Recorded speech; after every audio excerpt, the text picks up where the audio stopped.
Hello everyone. आज हम चर्चा करेंगे गेट एग्जामिनेशन के ऊपर। इस बार जैसे जो अपना गेट का एग्जामिनेशन है उसको कंडक्ट कराने जा रहा है आईआईटी कानपुर।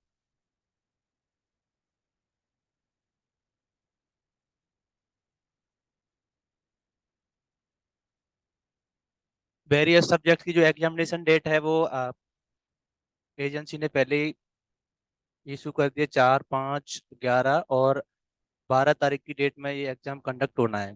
लेकिन हम चर्चा करेंगे स्पेशली जो लाइफ साइंस और बायोटेक का एग्जाम है उसके ऊपर।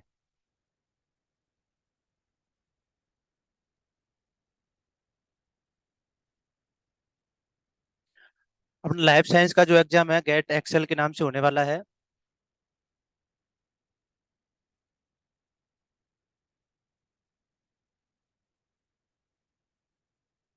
चर्चा करेंगे इसकी प्रिपरेशन कैसे करनी थी, वो तो अब आपने कर ली।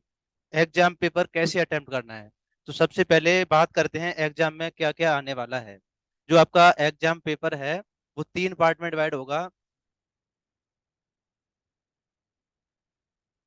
जो आपका पार्ट ए है इसमें क्या क्या आने वाला है।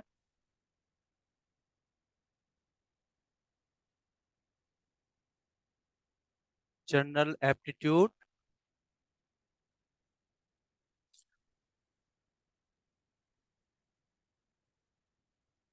और थोड़ी बहुत इंग्लिश आएगी इसमें।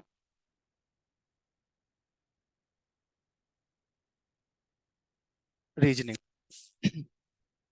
उसके बाद में ये ले मोबाइल। ये जो पार्ट ए है ये सबके लिए कंपलसरी होगा।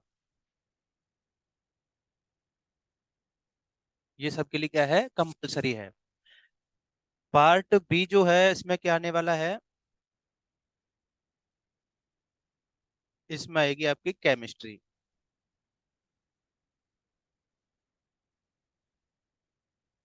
फिर आएगा आपका पार्ट सी। पार्ट सी से पहले थोड़ा सा चर्चा कर लेते हैं। जो आपका पार्ट ए है इसमें टोटल 15 मार्क्स का होने वाला है टोटल ये।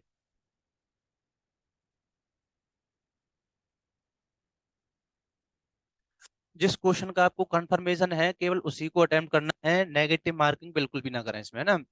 कुछ क्वेश्चन ऐसे आएंगे जिनमें नेगेटिव मार्किंग नहीं होती है, तो ऐसे को आप अटेम्प्ट करके आ सकते हो।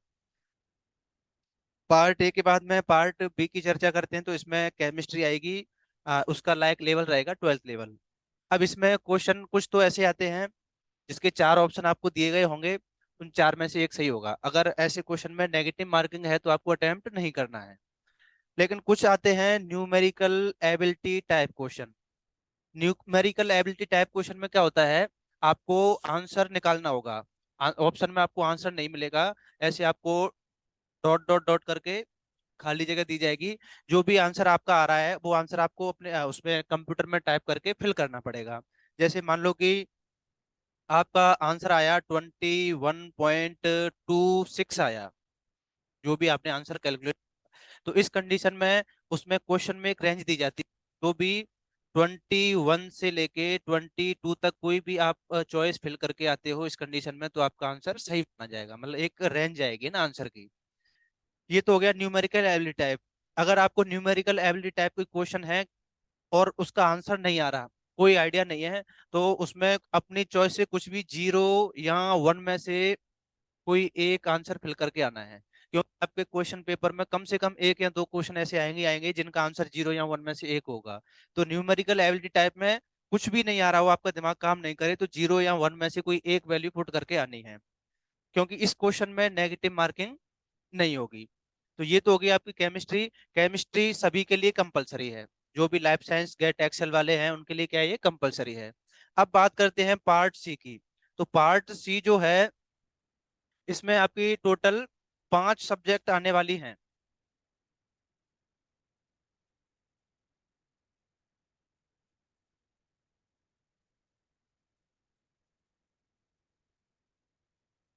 पार्ट सी है, इसमें कौन कौन सी सब्जेक्ट आएंगी। देखो, एक तो आपसे जब आपने फॉर्म फिल किया होगा उस टाइम पे आपको चॉइस पूछी गई होंगी। तो चॉइस में हो सकता है आपने कोई सी भी दो सब्जेक्ट चूज की होंगी, उससे कोई आपको है ना डिफरेंस नहीं होने वाला है यहाँ पे। देखो पहले मैं नाम लिख देता हूँ। सब्जेक्ट ए बॉटनी आने वाली है, और एक सब्जेक्ट आएगी जूलॉजी। एक पेपर आएगा बायोकेमिस्ट्री का। एक आएगा आपका फूड एंड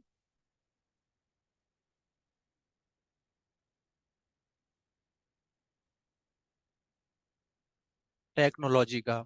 और एक सब्जेक्ट आएगी आपकी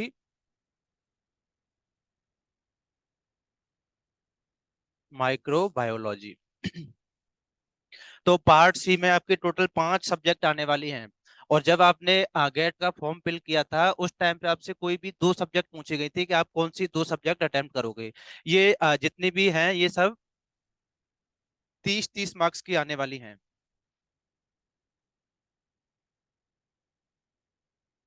ये सभी 30-30 मार्क्स के होने वाले हैं।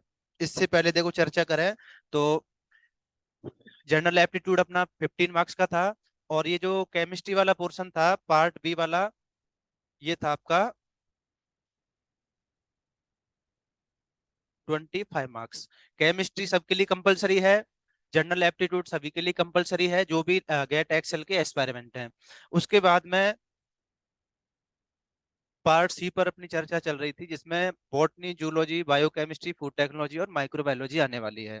अब आपने जब एग्जाम फॉर्म फिल किया था तो कोई सी भी दो सब्जेक्ट आपने चूज की होंगी। अब मान लेते हैं कि आपने बॉटनी और जूलॉजी ज्यादातर बच्चों ने फिल की होगी, या फिर जैसे कोई किसी की एमएससी बॉटनी से तो उसने बॉटनी के साथ में बायोकेमिस्ट्री ली होगी।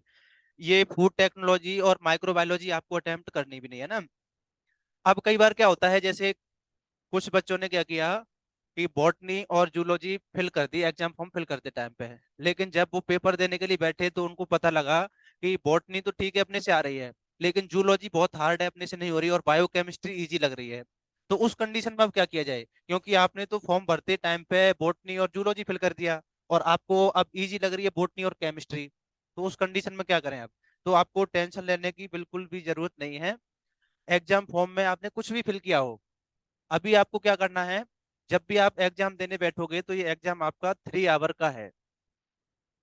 और ट्रूली ये जो एग्जाम है ये इसमें अटेम्प्ट करने में टाइम लगता है ओनली मैक्सिमम 1.5 घंटे का टाइम लगेगा इसमें, जब आप अटेम्प्ट करने बैठोगे। तो सबसे पहले आपको क्या करना है, क्योंकि इन पांचों में से आपको कोई भी दो सब्जेक्ट अटेम्प्ट करनी है। तो देखो 15 की तो आपका जनरल एप्टीट्यूड हो गया, 25 का केमिस्ट्री हो गया, और दो सब्जेक्ट 60 मार्क्स की ये हो गई। तो टोटल ये 100 मार्क्स का आपका पेपर होगा। तो वो तो दोनों कंपलसरी थे। अब इनमें से आपको कोई भी दो चूज करनी है। तो आपने फॉर्म में क्या फिल किया था उसको आप भूल जाओ। अब आपको क्या करना है, जनरल एप्टीट्यूड और केमिस्ट्री को अटेम्प्ट करने के बाद में आपको बॉटनी, जूलॉजी और बायोकेमिस्ट्री तीनों ही जो सब्जेक्ट हैं तीनों को रीड करना है अच्छे से। प्रॉपर टाइम मिलेगा आपको। उसके बाद में आपको क्या करना है, आपको लग रहा है कि मेरे को तो बॉटनी और जूलॉजी इजी लग रही है, या मेरे को जूलॉजी और बायोकेमिस्ट्री इजी लग रही है। तो जब आप पेपर अटेम्प्ट करने बैठोगे तो वहां पे आपसे पूछा जाएगा कि आप इन 5 में से कौन कौन सी दो सब्जेक्ट अटेम्प्ट करना चाहते हो। तो जो भी आपको दो इजी लगे वो वहां पे फॉर्म में भर दो कि मैं तो जैसे बॉटनी और बायोकेम अटेम्प्ट करूंगा। फॉर्म में क्या फिल किया था उसका कोई लेना देना नहीं है। अभी एग्जाम अब मैं अटेम्प्ट करते टाइम पे आपसे पूछा जाएगा। तो जो भी आपको इन दोनों में से इन पांचों में से दो सब्जेक्ट इजी लगती हैं उन दोनों को अटेम्प्ट करना है, और फॉर्म में जो फिल किया था उसको भूल जाएंगे। समझ में आई ये वाली बात। अब बात करते हैं कि एग्जामिनेशन का लेवल क्या रहता है। तो आपको बिल्कुल भी गेट के लिए अलग से कुछ पढ़ने की जरूरत नहीं है। अगर आप पॉसिबल हो तो जो प्रीवियस ईयर के पेपर वगैरह हैं उनको थोड़ा बहुत सॉल्व कर लो। जो आपने नेट के लिए स्टडी की है वो मोर देन सफिशिएंट है इसके लिए। नेट में तो भी बहुत लेंथी क्वेश्चन आते हैं, एनालिटिकल क्वेश्चन आएंगे, रिसर्च बेस्ड क्वेश्चन भी आते हैं, लेकिन आपके गेट के एग्जाम में लाइक सिंगल लाइन क्वेश्चन आएंगे। तो आपकी प्रिपरेशन अगर अच्छी है तो बहुत बढ़िया बात है।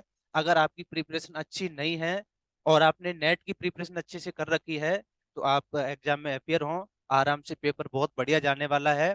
और बात रही कट ऑफ की, तो कट ऑफ कोई बहुत ज्यादा नहीं जाती है गेट एग्जामिनेशन की। कट ऑफ जाती है अराउंड 35 मार्क्स फॉर जनरल।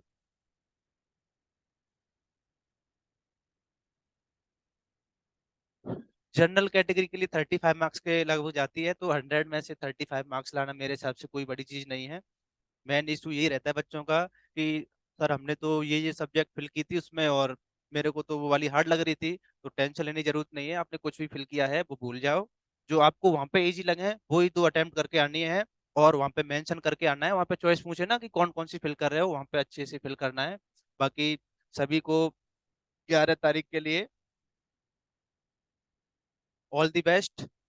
और गेट का जब भी एग्जामिनेशन हो जाएगा 11 के बाद में, तो उसकी जो आंसर की है वो आपको सेम डे में मिल जाएगी। और अगर आपको हमारा वीडियो अच्छा लगा तो आप हमारे यूट्यूब चैनल रेप्लिकॉन अकेडमी को सब्सक्राइब करना है, और वीडियो अच्छा लगे तो इसको अपने फ्रेंड्स के साथ में शेयर भी करना है।